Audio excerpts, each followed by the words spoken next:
If it can be said that any artist has found a perfect form of personal expression, then H Rothe has found hers. Collectors from all over the world treasure her work. In fact, more than 60,000 works by H Rothe have been sold to discerning collectors throughout the world.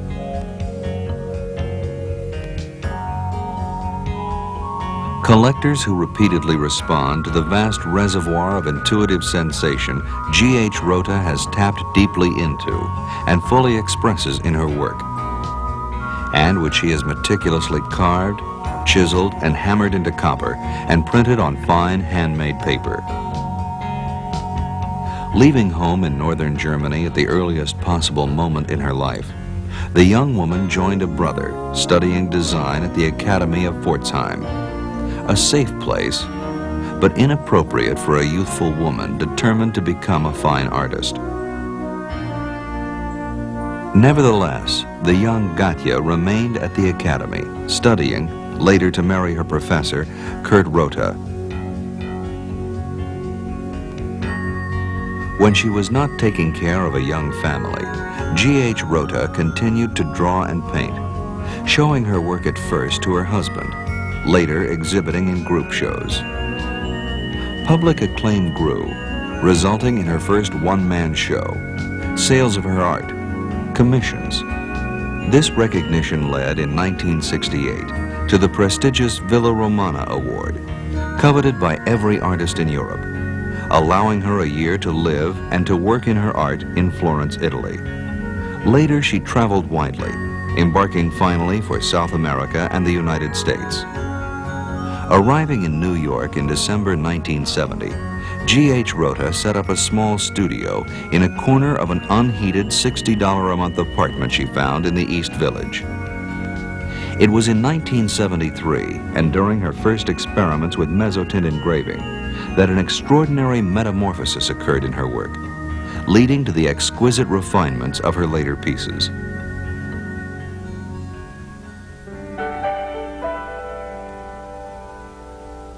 She begins creating a mezzotint with a simple drawing, sketched directly onto a copper plate with a dry point tool.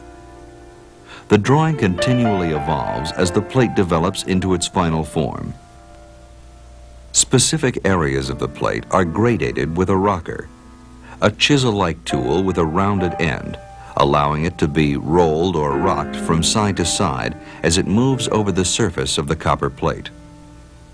The blade of each rocker is serrated with parallel grooves ending in points that pierce tiny holes into the copper plate. Magnified, these holes appear as a series of pits and burrs, which will later catch the ink. This lengthy process develops the ground, a shimmering field of lines crossing in countless directions, the area upon which the detail of the composition will be drawn with a dry point tool or burnisher. The number of hours that will be expended rocking and burnishing depends upon the size and complexity of the subject. Often she will work more than 500 hours before a plate is finished and ready for printing. This demands tremendous physical strength and limitless patience. Many painstaking hours later, this sheet of copper will have become a plate from which the first impression or master print of a H Rothe original mezzotint will be pulled. My efforts of learning mezzotint, which took me 10 years, justifies itself in the results. This forgotten technique yields to my intuition through my hands. In this way, I have complete control of the entire range of gradation of tone, as well as the liveliness of the line, unobtainable in any other process intended for multiples. To H Rothe, the process of drawing on or crushing and smoothing the surface of the grounded plate is a process of bringing light out of darkness, a metaphor for her work and for her life. H Rothe develops her subjects through painterly gradations of tone from light to dark, rather than through the engraved line alone. As she draws with the burnisher, the rocker lines are smoothed, leaving spaces on the plate where ink will not stick. As consequence, this burnished area will print white.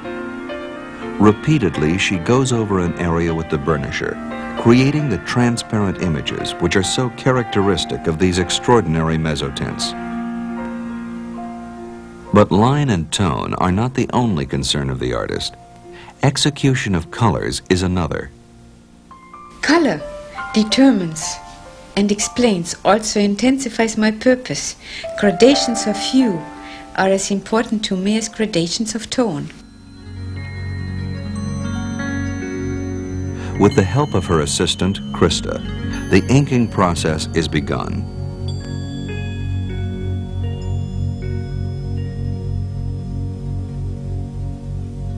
The plate is inked with the darkest colors first.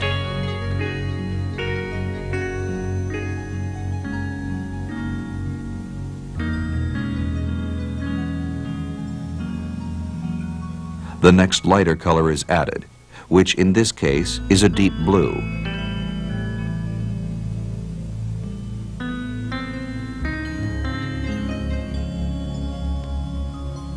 Then a brilliant red is added.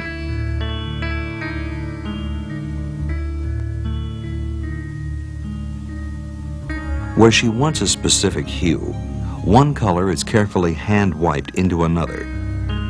Hand-wiping creates highlights and simultaneously drives surface ink down into the plate. The skin of my hand, in the process of hand wiping, cleans the metal plate better than anything else. I am able to achieve a wide gradation of hues by directly blending one color into another.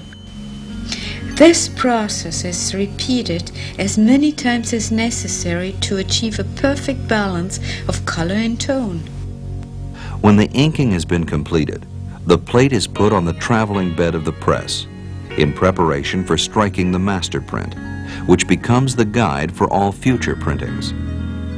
The soft, thick paper, which has been wetted, absorbs the ink efficiently. It is covered by 3 layers of felt, creating an elastic thickness between the plate and the steel roller of the press. The felts draw moisture from the paper, causing the simultaneous absorption of ink from the plate.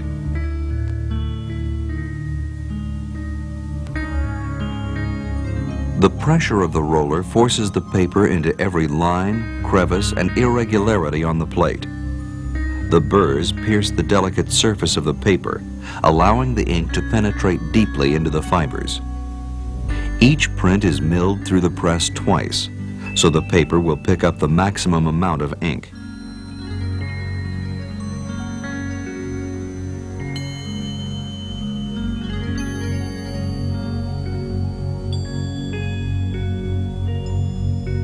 The vibrant colors and delicate tones on this master print become the reference for all future inking and printing of this particular issue. H Rothe's life is as one with art and one with nature. Few of us are ever able to communicate our thoughts and feelings as she does with her work. Truly, she has found her own medium. When you plant some trees, you can have a specific purpose to please yourself, to hide, to play in them. But there could be another reason, that you planted life. You planted life.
The making of a work of art begins as a road to be traveled, and at each fork in the road, there is a choice to be made.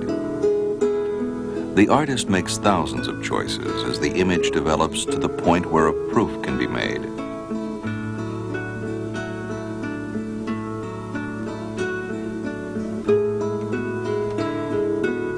H Rothe roughens the surface of the plate with a rocker.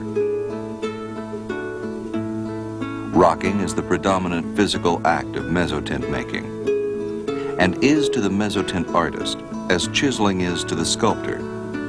Both are a form of shaping. In this proof of threat gesture, the entire plate, approximately 2 feet by 3, has been thoroughly roughened with countless passes of the rocker.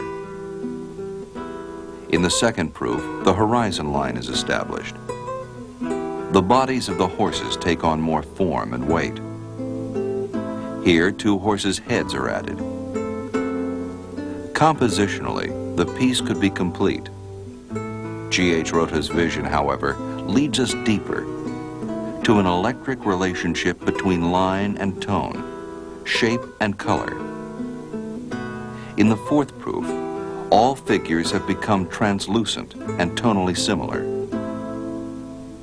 In the fifth proof, the artist has rocked and darkened the background.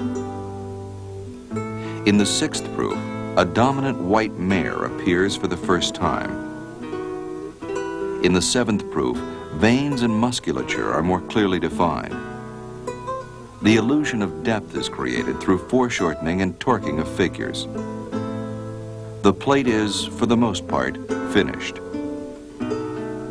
Threat gesture occurs on a huge scale. This is a physical experience unlike the artist's earlier horse subjects.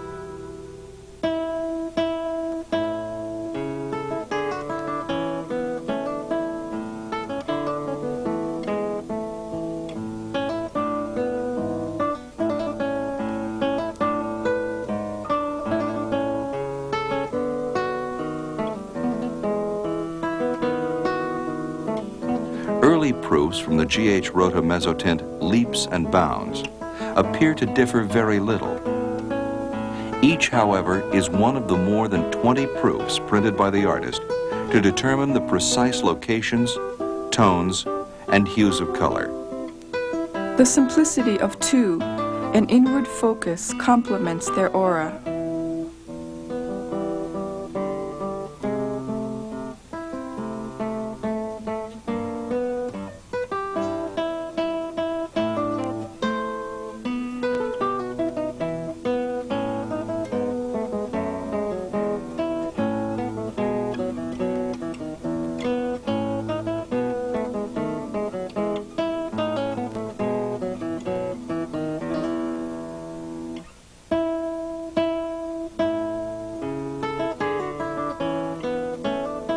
One day, the artist was given a dahlia blossom by a friend who raises these beautiful flowers.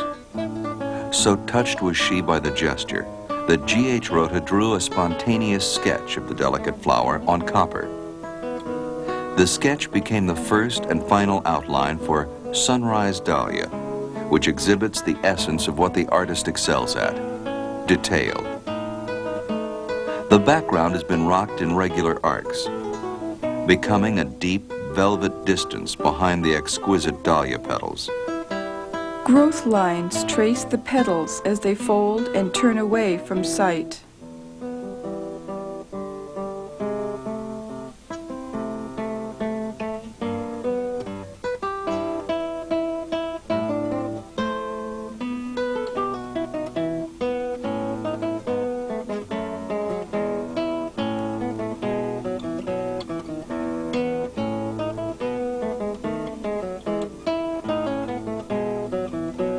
One day, the artist's master printer, Krista, returned from the Northern California kiwi harvest with these little fruits. They found their way into H Rothe's studio and onto a copper plate. The thin glass of the bowl and the sliced kiwis hold the center of this work, drawing our eye back from the edge and from the twisted vines. A peacefulness pervades the still, clear atmosphere. The seeds in their irregular orbit round the center.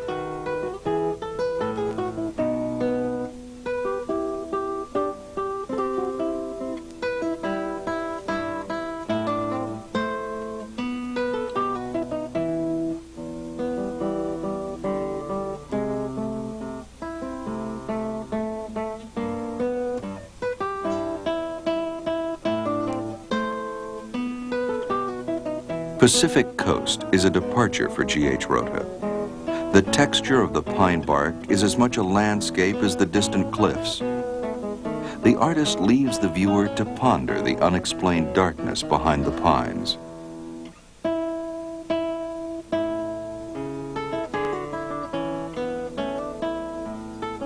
The pine bark measures distance in needles and coves.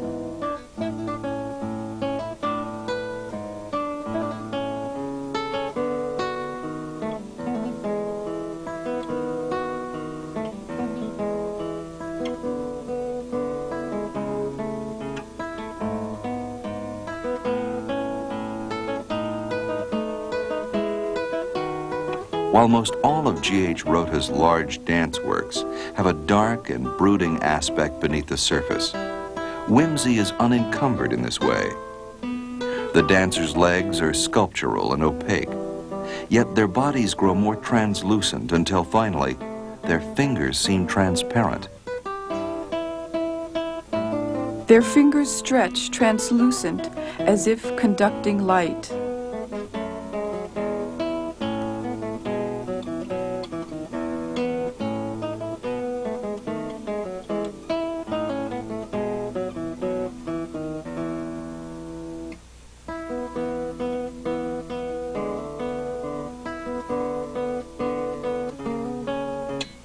Manitou is the Algonquin word usually translated as spirit or mysterious. Rather than a being, the word refers to a quality of the supernatural, present in many places.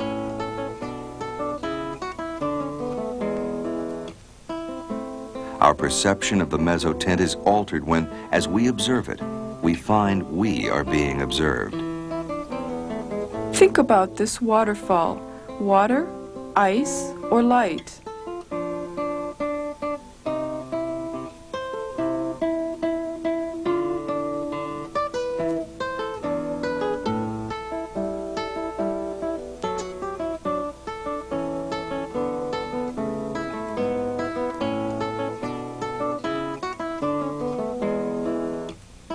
The transparent central figure rises toward its astral body, the invisible body in which the spirit can temporarily travel away from its earthly form.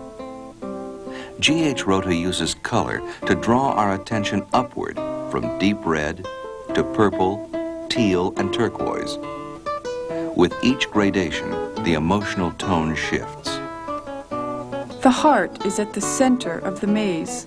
Only color lifts from this dense core.